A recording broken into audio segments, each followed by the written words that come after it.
The night I found out my roommate had been secretly destroying every relationship I had. She was standing in my kitchen, stirring soup, wearing my sweater, looking completely innocent. And the worst part? I was still in love with her. My name is Mara. I am 31 years old. I work as a freelance designer. I like rain, terrible movies, and noodle soup on cold days. And for 3 years, I shared an apartment with the most complicated person I have ever loved. Her name was Lena. We met the way most great disasters begin, completely by accident.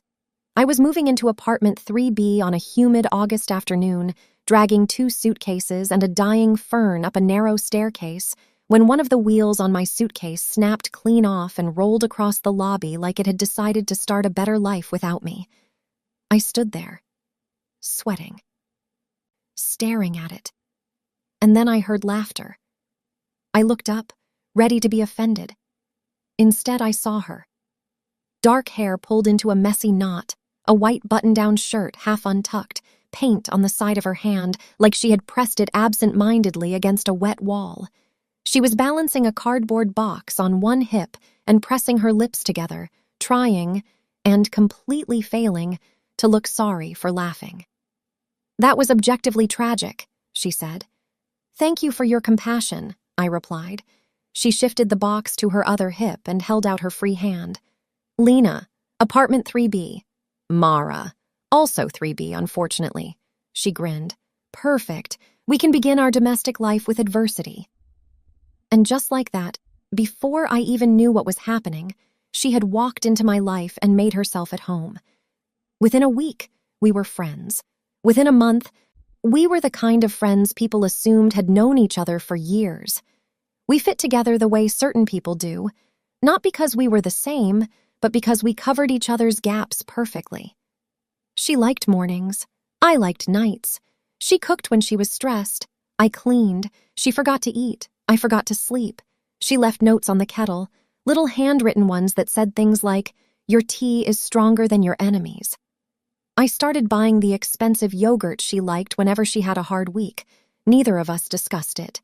We just did it, like breathing. There were grocery lists divided into 3 columns: mine, hers, ours. There was a Friday night ritual, takeout on the couch, a terrible movie, and the kind of comfortable silence that only exists between people who have completely stopped pretending around each other. And slowly, without my permission, I started to feel things I had no business feeling about my roommate. I noticed the shape of the scar above her left knee when she wore shorts.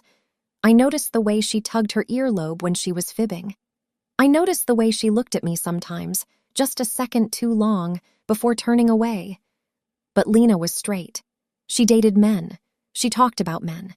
She called herself straight so often and so casually that eventually I stopped questioning it. And so I did what people like me learned to do early. I took everything I felt, put it in a box, labeled it friendship, and kept moving. For a while that worked. Then I met Nicole. Nicole worked at the museum where I freelanced twice a month. She wore silver rings on almost every finger and always smelled faintly of cedar and old paper. We flirted for 3 weeks before she finally asked me to get drinks. I said yes. I floated home on the subway feeling dangerously hopeful. When I got to the apartment, Lena was sitting on the kitchen counter eating peaches over the sink because she claimed bowls made fruit feel supervised. She looked up the moment I walked in. "Why do you look like that?" she asked. "Like what?" "Like someone told you your enemies were dead." I laughed. "I have a date Friday." Something moved across her face, fast, like a shadow crossing a wall. Her smile stayed, but something behind it pulled tight, the way a rope pulls when it's carrying more weight than it should. "Oh," she said. "Her name is Nicole, from the museum." Lena hopped off the counter and turned to rinse her hands, too quickly. "The one with the severe turtlenecks?" "They're mock necks. That sounds made up." "It's not." "She seems a little curated," Lena said, drying her hands without looking at me. I stared at her. "You don't even know her." "I'm working from instinct." "Your instinct is rude." "My instinct loves you," she said lightly. like it was nothing, like she hadn't just said something that cracked straight through me. So it's trying to protect your energy.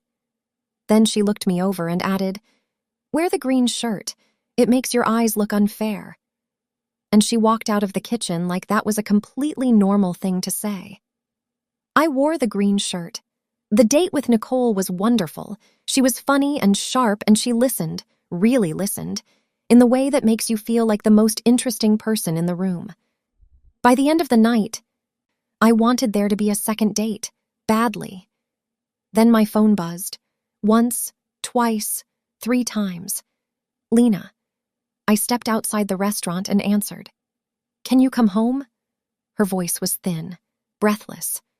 What happened? The power went out in the kitchen. The outlet sparked. The fridge is making a horrible noise and I don't know what to do. I pressed 2 fingers to my forehead. Did anything catch fire? No, but it smelled weird and I'm scared to touch anything. Here is what I did not say out loud. Lena was not helpless. She was 28 years old. She negotiated contracts with people twice her age. She had once threatened a shipping manager into locating 3,000 missing menus from a warehouse in New Jersey. She could absolutely flip a breaker. But her voice sounded small and scared. And I cared about her more than I cared about being suspicious. So I apologized to Nicole. I paid my share. And I left. When I got home, Lena was sitting cross-legged on the couch in oversized socks, eating cereal from a mug and watching a baking competition. I stopped in the doorway. "You're inside." She looked up, startled. "Oh, Mrs. Alvarez from 3A let me in through the back." I stared at her. "So you're fine?" "I'm sorry. By the time she opened the door, you were already on your way and I felt stupid calling again. You made me leave a date." Her face softened instantly. "I know. I'm really sorry." And just like that, with those big, sorry eyes and that soft voice, my anger dissolved before I could hold on to it. That was the thing about Lena. She could cause the wound and be the comfort at the same time. Nicole gave me another chance. But the momentum was gone. Something delicate had been broken and neither of us knew how to fix it. 2 dates later, she stopped texting back. I told myself it was bad timing. I was wrong. A few months later, I matched with a woman named Danny. She taught chemistry at a high school, had a warm smile, and seemed refreshingly at peace with the world. We talked for 4 days before meeting for drinks on a Thursday. I did not tell Lena until I was already at the door in my coat. She was on the couch watching television. She sat up the second she saw me dressed to go out. "Date?" she asked. "Yes. With who?" "Danny." "What does Danny do?" I gave her a look. "You're already screening her and you haven't met her." "I'm making conversation." "At the door? While I'm in shoes?" She exhaled sharply and crossed her arms. "Fine, go." "You look nice." Her eyes moved over me slowly, too slowly. "Too nice, maybe," she added quietly. I should have asked her what that meant. Instead, I left, with my pulse already doing things it had no right to do. The date went beautifully. Danny was funny and grounded. By the end of the night, she was lightly touching my elbow every time she laughed, and I felt genuinely hopeful for the first time in months. Then, as we were leaving, Danny stopped walking. "Can I ask you something kind of weird?" "Sure," I said. She pulled out her phone. "Why did your girlfriend text me from your phone?" The world stopped. "What?" She turned the screen toward me. There, in a message thread started from my number while I had gone to the bathroom, were 3 messages sent just minutes earlier. "Hey, this is Lena, Mara's roommate. She won't tell you this, but she's really not in a stable place for dating right now.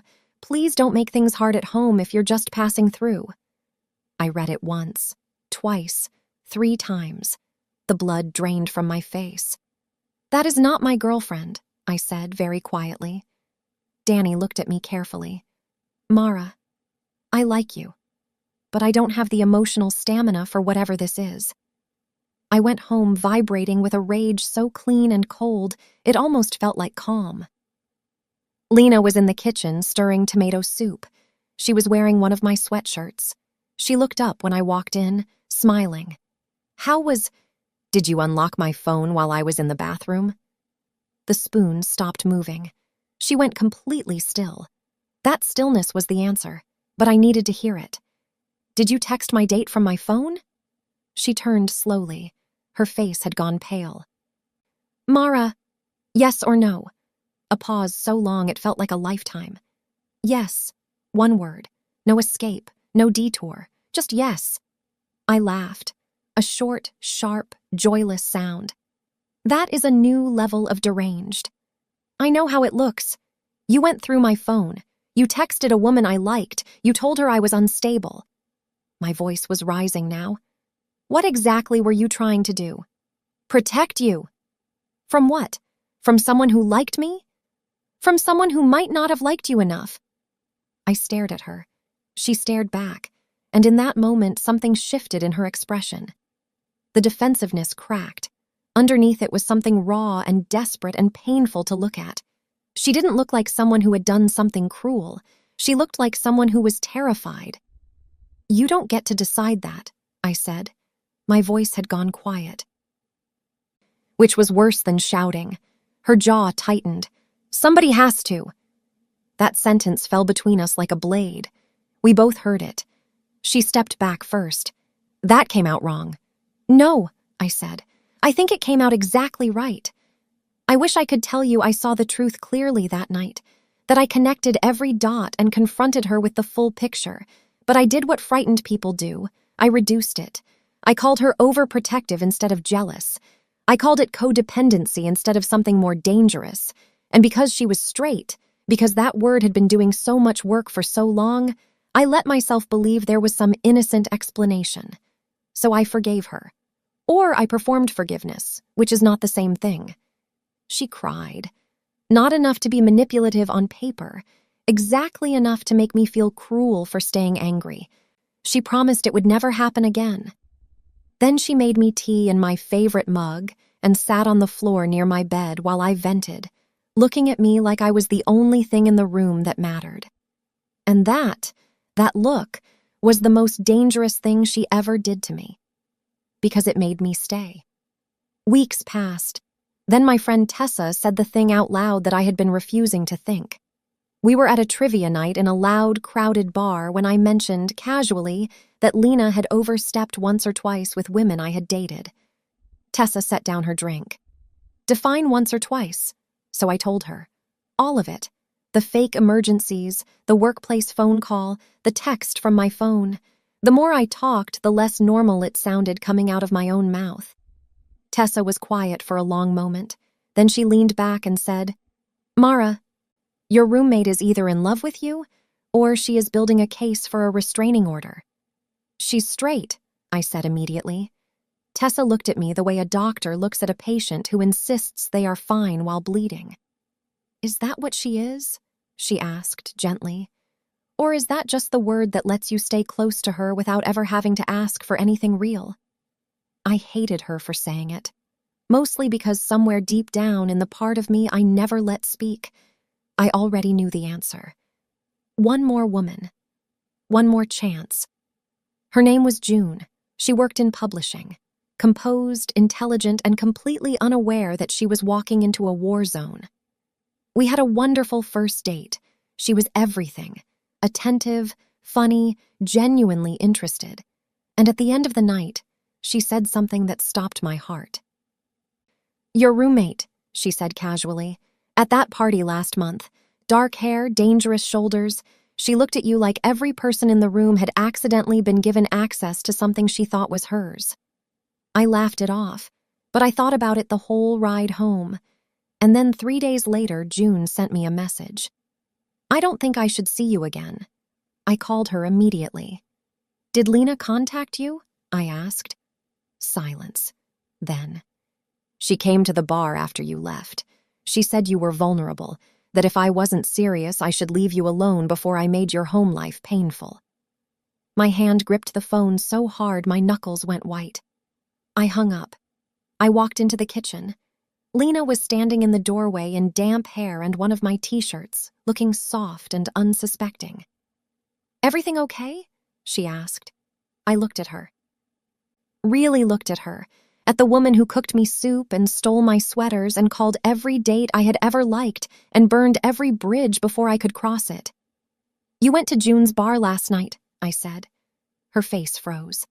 "Why?" I asked. My voice was barely above a whisper. "Why do you keep doing this to me?" She opened her mouth, closed it, looked at the floor, and then, in a voice so quiet it almost didn't reach me, she said, "I couldn't stand the idea of you with her."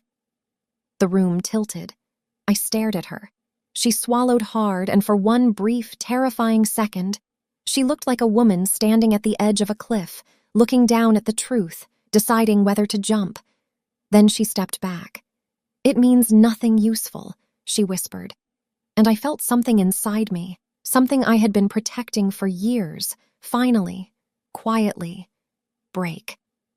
That night, I opened my laptop and started looking at studio apartments. Not dramatically, not to make a point, just because I was tired. Tired of being managed, tired of being watched, tired of loving someone who kept choosing fear over me, and because some part of me understood with horrible clarity that if Lena didn't find her courage soon, I was going to have to find mine, even if that meant leaving. There is a moment in every story about love where pretending becomes more exhausting than the truth, where the walls a person has spent years building start to crack, not because something dramatic happened, but because the weight of everything unsaid finally becomes too heavy to carry. That moment was coming for Lena, and I was done waiting for it. I had been looking at studio apartments for 20 minutes when she knocked on my bedroom door. I did not answer. She knocked again. Softer this time, the kind of knock that is really an apology wearing a thin disguise. Still, I said nothing. A few minutes later, something slid under the door, a folded piece of paper.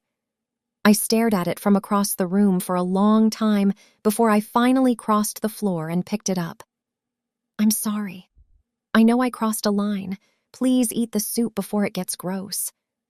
I sat on the edge of my bed with that note in my hand and felt the most complicated thing a person can feel, furious and fond at the exact same time. Because that was Lena. That had always been Lena. She could shatter something precious and then look at you with those eyes and somehow make you feel like the cruel one for staying angry. The next morning, she left a cup of coffee outside my door. Exactly right. 2 sugars, a little too much cream, with a second note tucked underneath. "You can hate me and still hydrate." Against every instinct I had, I smiled and hated myself a little for it. We lasted 5 days in silence before the rain broke us. It came on a Tuesday evening, the kind of heavy, relentless city rain that turns every sidewalk into a threat and every person into a bad mood. I came home soaked to the bone and found the apartment dim and quiet. Just one lamp burning in the living room, the blue flicker of a storm warning on Lena's laptop screen. She was on the couch, hugging a throw pillow to her chest. When thunder rolled through the walls, she flinched, and something in me, against my will, against my better judgment, softened. Because here is the thing nobody tells you about loving a complicated person. You do not get to choose when you stop caring. You cannot turn it off like a light switch just because they hurt you. It sits in your chest, patient and inconvenient, waiting for exactly the wrong moment. Like now. "Do you want me to mop the trail of tragedy I dragged in?" I said from the doorway. "Or should we wait until the lightning stops trying to murder us?" She looked up. Her eyes were tired and wary and so painfully familiar that it hurt to meet them directly. Something passed between us. Not forgiveness, not yet, but a ceasefire. "After," she said quietly. I took off my coat, sat down on the couch, in my usual spot, the one where our legs always ended up tangled if neither of us was paying attention. I sat there because I was tired and wet, and because some habits are stronger than pride. For a while, neither of us spoke. We watched the storm warning scroll across her screen while rain hammered the windows like it had a personal grievance. Then she said, very softly, "I really am sorry." I kept my eyes on the screen. "Which part?" A pause. "All of it." "Specificity would help." Another flash of lightning, another flinch. Her voice dropped lower. Texting Danny from your phone, calling Nicole at the museum, going to June's bar, acting like I have some right to your life that I don't have. I turned to look at her then, because that list, spoken plainly, without excuses, was more than I had expected. Why do you do it? I asked. She stared at her hands. I don't know. That answer is getting old. Lena, I know. Then try harder. Thunder cracked so loudly the window frame shook. She flinched violently, and before I could stop myself, before my pride could intervene, I reached for the blanket beside her and pulled it over both of us. She looked at me. Just for a second, with something in her eyes that was so open, so unguarded that I had to look away. She tucked the edge of the blanket around my knee like it was something delicate. I think, she started, then stopped. Say it. I think it feels like I'm losing something, before I can even figure out what it is. The room went very still. What does that mean? I whispered. She shook her head. That's the problem, Mara. Her voice was barely above a breath now. Every time you say my name like that, I want to tell you things I'm not ready to hear out loud. That sentence landed in the center of my chest and stayed there. I could have pushed. I could have asked the question that would have cracked everything open right then and there. But we were both frightened, and the storm was loud, and some truths need more than a rainy Tuesday to be born. So I let it go. And that night, she fell asleep on the couch with one hand loosely curled around the blanket between us, like a child holding a peace treaty. I stayed awake for hours, watching her, thinking about that sentence, losing something before I can figure out what it is. I thought about it for days.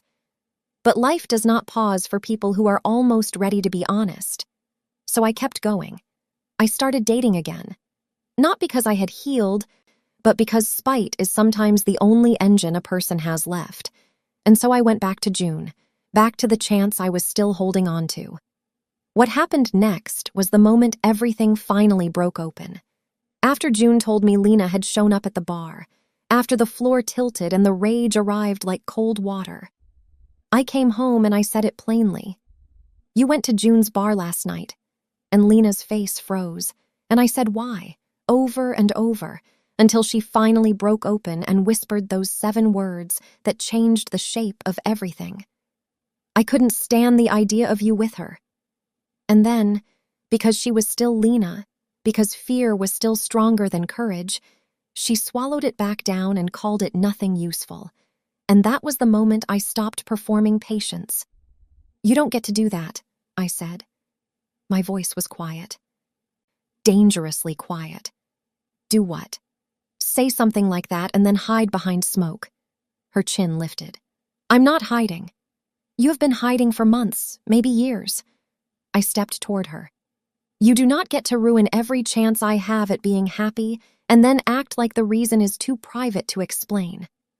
Her whole face crumpled, just for a second, before it hardened again. You think this is easy for me? She said. That sentence stopped me, because she didn't say it like a defense. She said it like a wound. I stepped closer. Then explain it. She stepped back. Not far, just enough to keep the last wall standing. I can't. Can't or won't. Her voice cracked on the edges. I don't know what saying it would do. At least it would be honest. She flinched like I had struck her. And the silence that followed was the loudest thing I had ever heard. I went to my room. I opened my laptop, and I looked at studio apartments with the calm, deliberate energy of a woman who had finally run out of reasons to stay still. 20 minutes later, Lena appeared in the doorway. She saw the listings on my screen. What is that? She whispered. Math. Mara. Apartments.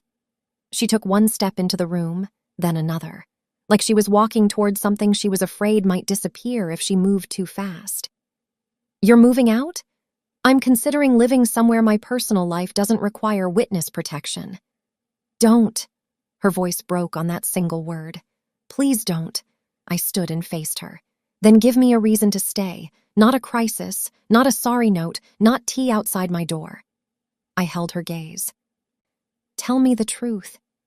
She looked at me like I had opened a door onto a cliff. Her eyes filled, her lips parted, and then nothing. I nodded once, slowly. Then I guess I already know enough. She left my room without another word, and for 5 days we became polite strangers, careful and quiet and completely devastating. It was Tessa who finally said what needed to be said. We were at a small restaurant on Sunday sharing soup when she looked at me across the table and asked, "What do you actually want, Mara?" I stared into my bowl for a long time. "I want her to either say it," I said finally, "or let me go." "And if she says it?" I looked up. Tessa's expression was careful, honest, the face of someone who already knew the answer and was waiting for me to catch up. "Then I'm in trouble," I said quietly. "Because you love her." It wasn't a question. It hadn't been a question for a long time. "Yes," I said, out loud, for the first time, without flinching. Tessa leaned forward. "Then hear me clearly. If Lena is queer and terrified, that explains what she has done. It does not excuse it. Do not let your compassion become a hallway she paces forever while refusing to walk through the door." I laughed, despite everything. "Do you keep these speeches in a notebook?" "Alphabetized," she said. "Now go home." When I walked into the apartment that evening, it smelled like garlic and rain. Lena was at the stove making risotto. She had a glass of wine in one hand and a wooden spoon in the other, and she looked so unbearably domestic that for a moment I just stood in the doorway and ached. "You told me once," I said, "that lying to yourself long enough becomes a hobby." She froze, set the spoon down slowly. "I say a lot of things. You said it on the roof. After your ex Nate moved to Seattle, you were crying into a burrito and claiming you were fine." A sound escaped her, almost a laugh, almost grief. "That does sound like me. Are you doing that now?" She turned, and what I saw on her face nearly stopped my heart. No performance, no armor, no joke waiting in the wings, just exhaustion and fear, standing upright in a human body, too tired to pretend anymore. "Yes," she said. One word, honest and devastating. "About what?" I asked. She swallowed. "About what I want, about what it means, about what it would change if I finally let it be real." I stayed very still. "And what do you want?" Her eyes went bright with tears. She laughed once, jagged, miserable, real, and said, "You. Obviously you." The wooden spoon slipped from my fingers into the sink. Neither of us moved. I had imagined this moment so many times. I had thought it would feel like relief, like a clean line drawn through months of confusion and pain. Instead, I felt everything at once, love and rage and tenderness and grief, all arriving at the same time, all using the same door. "You don't get to say obviously," I whispered. "Not after everything." A tear slid down her cheek. She didn't wipe it away. "I know. You stood in this kitchen. You went through my phone. You called women at their workplaces. You showed up at a bar to warn someone away from me." My voice was shaking now. "And you want to stand there and say obviously, like I should have guessed. I'm not asking for that." "Then what are you asking for?" She looked at me for a long, broken moment. "I don't know." And I laughed, because if I didn't laugh, I was going to collapse. There it is again. "Mara!" "No." I stepped back. "Enough. If you want me, then want me in a way that exists outside of panic and sabotage and half-sentences." I held her gaze. "I am done being the place you hide from your own life. If you want me, choose me while the lights are on." Then I walked to my room on legs that barely felt attached to me, and I sat on my bed, and I waited. For 1 week, Lena gave me exactly what I had asked for: space. No manufactured emergencies, no hovering in doorways, no hand on my back when she passed in the kitchen. She sat in the armchair instead of beside me on the couch. She asked before borrowing my charger. She knocked before entering any room I was in. It was respectful. It was mature. It was absolutely agonizing, because I had wanted proof she could stop taking me for granted. I had not expected that proof to feel like frostbite. I accepted a date with a woman named Lena, mostly to remind myself that other lives existed. When I came out of my room in a navy dress, Lena was at the sink. She turned at the sound of my heels on the floor. For one unguarded second, every wall she had built that week cracked straight down the middle. Her eyes moved over me slowly, helplessly. Then she looked away. "You look beautiful," she said. No joke, no ornament, just the bare truth handed over like something she could no longer afford to keep. "Thanks," I said. "Have a good time," she said. And that was all. No interception, no crisis, no claim. I spent half the cab ride fighting the urge to turn around. The date was kind and doomed. Lena deserved someone who was actually present. I lasted 45 minutes before gently excusing myself. When I got home, the apartment was dark except for the stove light. Lena was sitting on the kitchen floor, back against the cabinets, arms wrapped around her knees. At first I thought she was hurt. Then I saw her face. She had been crying.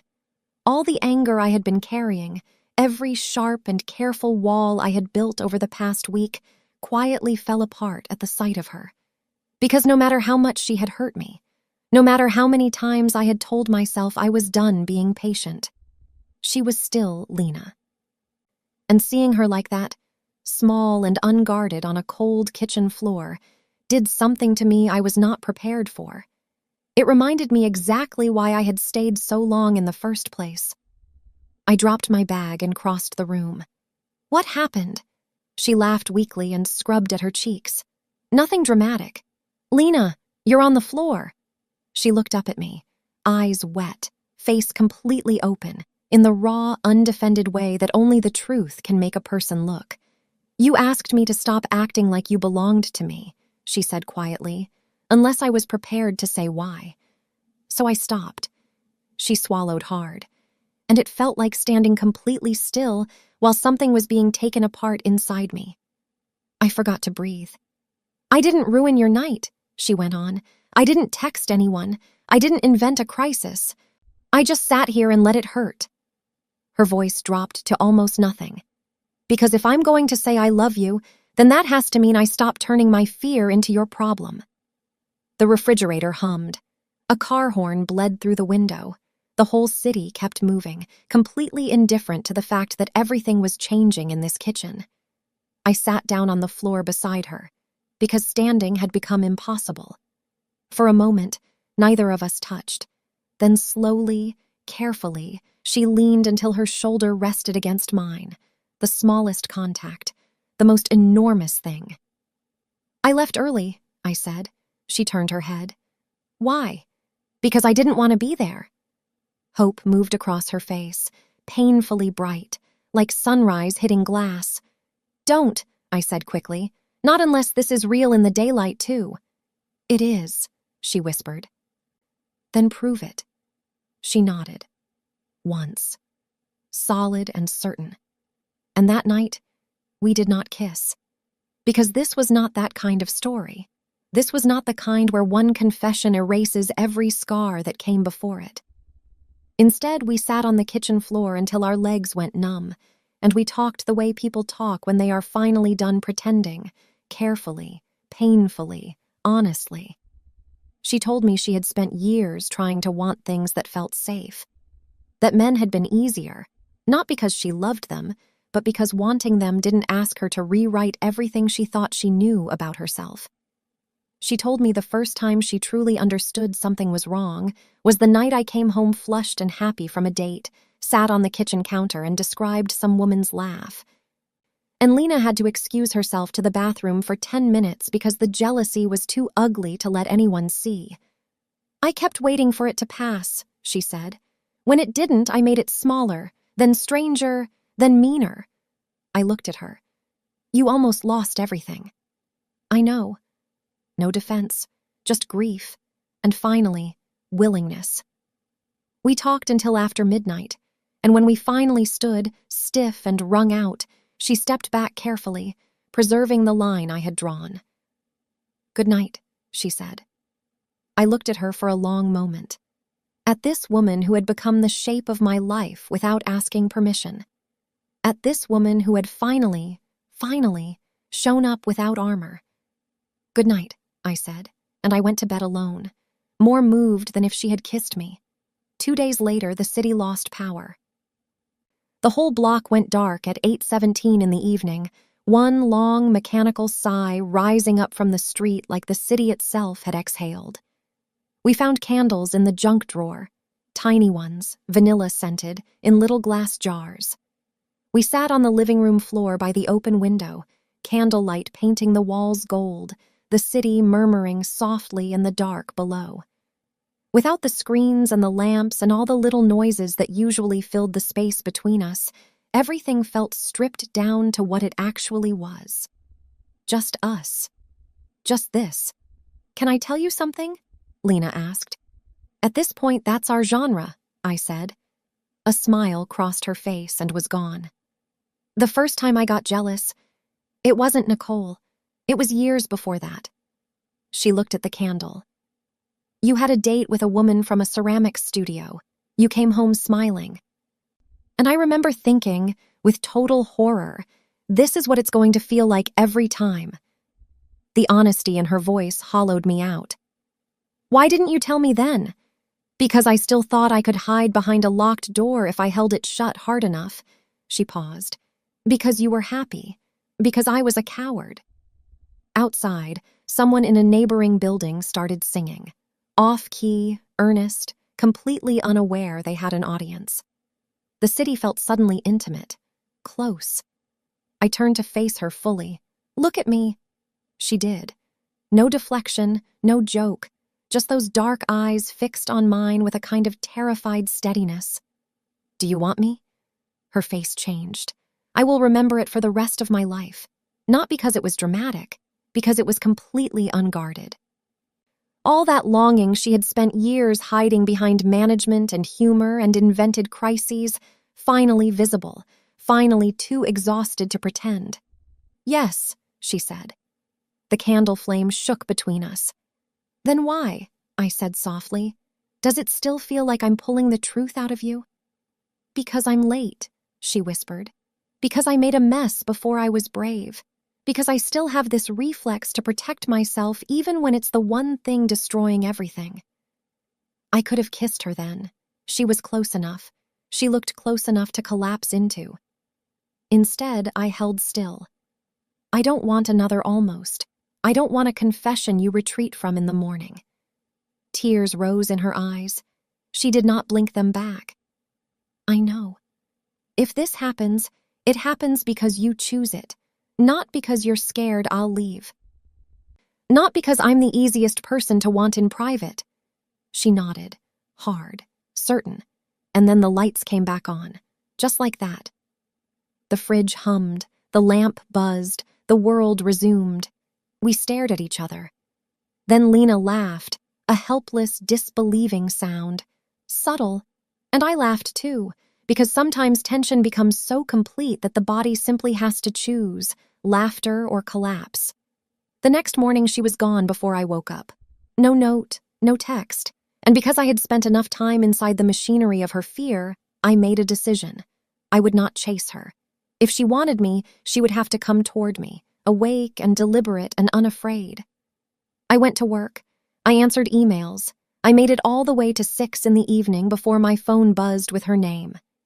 "Can we talk when you get home?"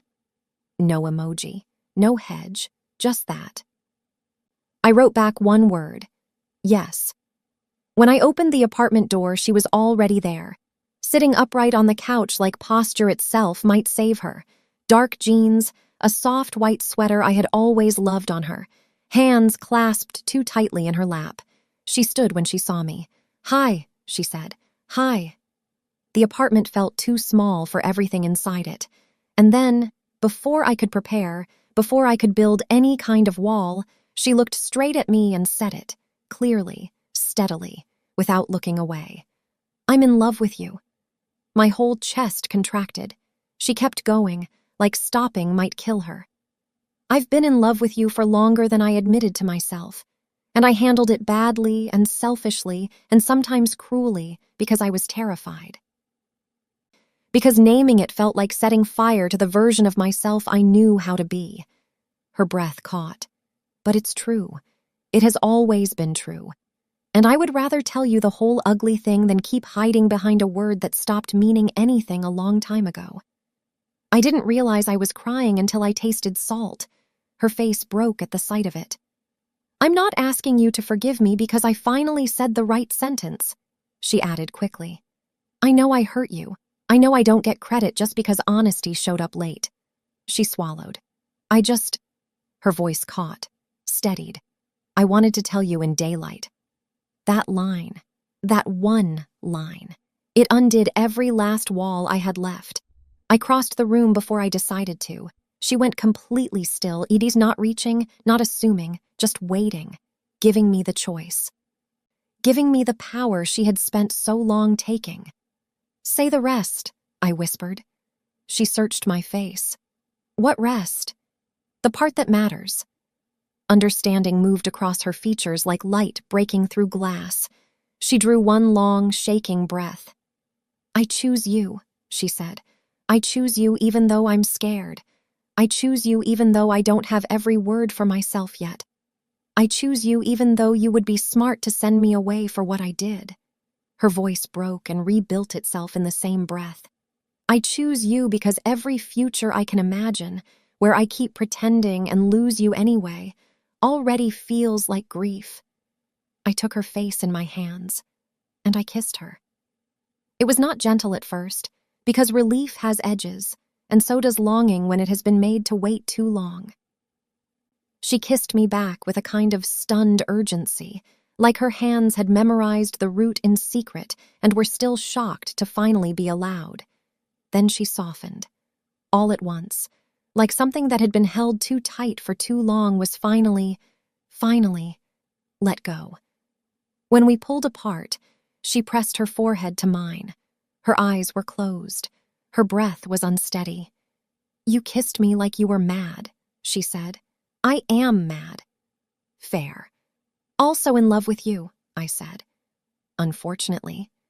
She exhaled, a broken, beautiful sound. Unfortunately, she echoed. I kissed her again. Slower this time, like a door opening instead of a collision. And outside our narrow window, beyond the brick wall and the sliver of sky, and the city still busy teaching strangers how to want the wrong things, the evening kept unfolding. Ordinary, bright. And changed forever by the simple fact that this time, finally, neither of us was pretending. And that is the thing nobody tells you about loving someone who is afraid. It is not always loud. It does not always announce itself. Sometimes it looks like a fake emergency at 8 in the evening. Sometimes it looks like a stolen phone and a bowl of soup and a woman standing in your kitchen pretending she is fine. Sometimes the person who is quietly destroying your love life is the person who loves you the most. They are just too terrified to say it out loud. I almost left. I almost packed my things and found a studio apartment and called it survival.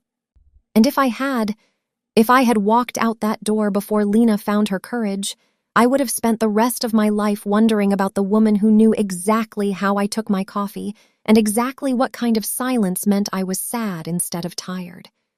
So if you are watching this and you recognize yourself, either as the one waiting or the one hiding, I want you to hear this. Stop waiting for the perfect moment. Stop waiting for the fear to disappear. It will not. Courage is not the absence of fear. It is choosing to speak anyway, choosing to stay anyway, choosing the person anyway, with the lights fully on. If this story stayed with you, if it made you feel something you needed to feel today, please give it a like.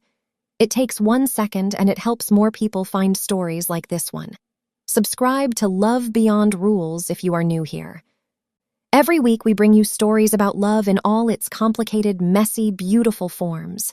The kind of love that does not fit in a neat little box. The kind that asks something real from you. And if you know someone who is loving quietly from a distance, someone who is hiding behind a word that stopped fitting a long time ago, share this story with them. Sometimes people do not need advice. They just need to see their own story told out loud. I am Mara, and I am glad I stayed. See you in the next one.